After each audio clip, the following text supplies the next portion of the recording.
Hi, Andrew Kramer here with Video Copilot. Hopefully this tutorial will serve as a foundation as well as give you a good idea about most of the features inside of After Effects.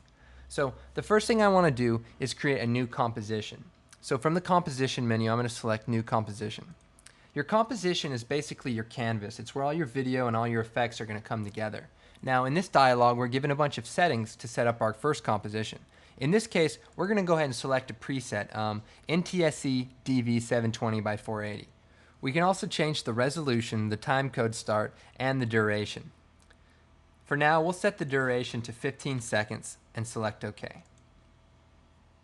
As you can see, this composition has a comp window and a timeline. The next thing we need to do is bring in our footage. So, from the File menu, select Import File, and let's just go ahead and select, say, this sunset clip, and I'll go and import another clip, maybe this fire smoke. Now that we have the clips inside of our project window, let's bring them out onto our timeline. So to do that, we just drag the clip out on the timeline and let it go. We can move this around at any point in our 15-second timeline, but let's go ahead and line it up with the 0 mark. The next thing I want to do is kind of go over the buttons and switches of the user interface. So starting with this sunset clip, we have a little eyeball, and this eyeball turns the layer on and turns the layer off. We can also lock the layer. We have our layer source name right here. We can change the mode to many of these popular modes that you may know from Photoshop, but we'll get into that a little bit later. We have the toggle quality switch. We have frame blending, which blends the frames if we do, say, a speed change or something of that sort. There's the motion blur switch, adjustment layer switch, and the 3D switch, which we'll get into a few of these a little bit later. Now, in our monitor window, we have a bunch of other switches. We have our zoom, which can be set to anything from 1.5 to 3200 in this case. We have the title safe toggle switch. We can change the resolution to mini resolutions to improve render speeds and preview speeds. You can also set the region of interest should you be rendering large compositions and only want to work with a small area. But we'll go ahead and shut that off for now. I also want to show you how to navigate the timeline window. So what I'm going to do is I'm going to drag out another instance of some other video clips. This particular one is this smoke clip, and we'll just go ahead and drag another instance of the sunset down here. I'm going to go ahead and line these up at the 0 mark. You can also set the in and out points by dragging the ends of each layer like this. This is handy if you're just doing some simple editing once you're inside of After Effects. Now I want to show you how to add effects. With the clip selected, choose the effects menu and go down to an effect. For example, we'll try this fast blur. Immediately, an effects control window will pop up that allows you to change the settings for that effect. So in this case, let's increase the blurriness to say about 50. The next thing I want to show you is how to add text. So from the Tools menu, let's select the Text tool. And by clicking anywhere in the composition window, we can start typing. I'll go ahead and type test.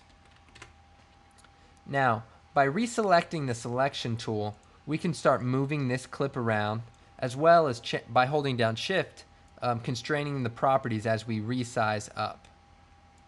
The nice thing about After Effects is your text continuously rasterizes itself, so that when you enlarge it, the edges still stay crisp and clean. Anyway, let's go ahead and start understanding some more. The next thing I want to show you is how to create animation by using keyframes. So to start, what I'm going to do is I'm going to click this little drop down arrow next to the test clip that we've just made here, and underneath here we have a couple of different options. One, we have text options, and then we also have transform options. So from the transforms options menu, and now we have a bunch of different settings about this clip. We can increase the scale, we can change the rotation, we can change the position, and we can change the anchor point. And the anchor point is basically the pivot point for the layer. So if we change the anchor point, our rotation will now rotate around that specific point. There's also the reset button for bringing it back to the default settings. What I want to do in my first animation is I want to animate this text layer coming from this side of the composition and crossing the composition just like that. So to do that, I'm going to take my text layer and drag it just off the composition window like this. And then To set a keyframe, all you do is click on the little stopwatch next to a parameter, in this case, the position. So we'll click on this little stopwatch and we've created a keyframe. Now, I'm going to move my playhead forward in time to say about here, and then I'm going to take this text layer and drag it across my timeline. Now, as you can see, it automatically creates an animation path. So if I go ahead and scrub back through this, you see that my text layer crosses the composition. So this is how you create animation. Earlier we talked about these switches. I'm going to show you the motion blur switch. So by clicking on this motion blur switch, we can also turn on the motion blur global switch for each timeline. So we're going to click on this motion blur switch, and as you can see, the motion blur starts up immediately for this test layer. So as this layer flies by, it is calculating its own motion blur, which is very, very handy. Let me go ahead and delete these keyframes by dragging a box around them and selecting delete. And I'm going to go ahead and reset my clip position. I want to show you how to perform a basic fade in. So what I'm going to do is I'm going to go to the beginning of my text clip here, and I'm going to turn on the stopwatch for the opacity parameter. I'm going to turn the value of this to 0, and then I'm going to move forward just a little bit in time, and I'm going to turn the opacity up to 100. So all I've done is added 2 keyframes, and now I have an animation where my text layer fades in. Another great feature of After Effects is the ability to speed up or slow down clips. Let's go ahead and move this fire smoke layer out of the way for now, and I'm going to select this sunset. So with your clip selected, go up to the layer menu and choose time stretch at the bottom. In this dialog, we're able to change the stretch factor by a percentage. So I want this to be 2 times as fast, so I'm going to stretch factor it by 50% and then click OK. So as you can see, my clip has now become shorter and my sunset goes a lot faster than it did before. The next thing I want to show you is masking. So I'm going to go ahead and delete one of these sunset layers as well as this fire smoke layer, so that the only thing on my composition window is this sunset clip. So with your clip selected, choose the rectangular mask tool from the tools palette. Then what you can do is just select portions of your clip, just like that.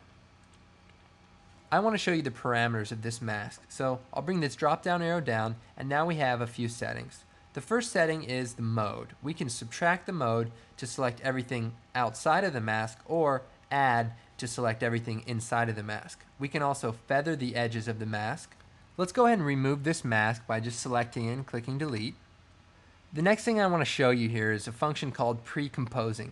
So what I'm going to do is I'm going to make another text box, and we'll call this test again, and I'm going to duplicate this layer by selecting it and choosing edit, duplicate. So now that I have multiple instances of this one text layer, and I'm going to choose from the edit menu, select all. And as you can see, we've selected all of our clips in the timeline. Then from the layer menu, I'm going to choose pre-compose. So when I select OK, you'll notice that all of these elements are now represented by this one pre-comp. I can move this around and all the layers move along with it. Let's go ahead and reset the position of this. The final thing I'll show you is how to export your composition out to a video format so you can use in your nonlinear editor. So the first thing you want to do is from the composition menu, choose add to render queue. In the render queue, you can choose many settings. For example, if I click on this output module, I can change my output to any one of these many settings. I can also stretch the video, crop the video, and choose if I want to export my audio as well. You can also set the output to, and by clicking on this, you can tell it where you want to save your video to, and once you choose the destination, you just go ahead and click save and click render.